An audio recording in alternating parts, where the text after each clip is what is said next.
Welcome to Krishna cooking. આજે આપણે બટેકાનું છાલવાળું શાક બનાવવાના છીએ.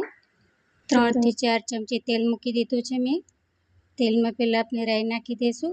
રાઈ નાખી દીધા પછી આ બધા આપણે સૂકા મસાલામાં આપણે તજ, લવિંગ, મરી અને સૂકું લાલ મરચું એ બધા મેં સૂકા મસાલા લીધા છે, એ બધા નાખી દઈશું.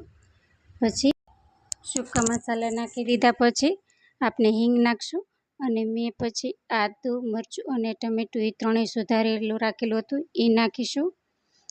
એને થોડી વાર હલાવશું. ગરમ તેલમાં એને સાતળી લેશું.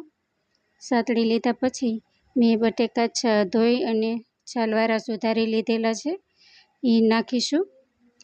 આ બટેકાનું શાક મારા ઘરમાં તો બધાને ભાવે છે. તમારા કોને કોને ભાવે છે અને તમે ક્યાંથી મારો વિડીયો જુઓ છો એ મને કમેન્ટ કરજો, લાઈક કરજો અને શેર કરજો.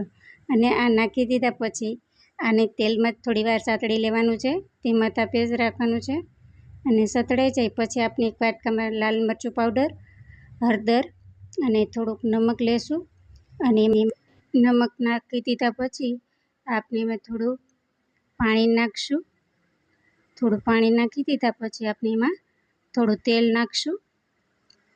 તેલ નાખી દીધા પછી આપણે એને હળવેથી આ રીતના મિક્સ કરી લેવાનું છે.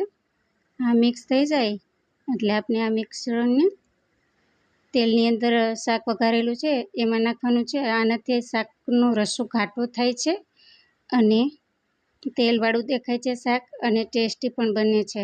આ શાક તમે ચોક્કસ ઘરે બનાવજો. હું તો મારી ઘરે આ અવારનવાર બનાવું છું. કાંઈ વસ્તુ ન હોય ત્યારે આ શાક મારે ઘરે તો બિલકુલ ફાઇનલ જ હોય છે. ઉપરથી થોડુંક લાલ મરચું પાવડર નાખું છું.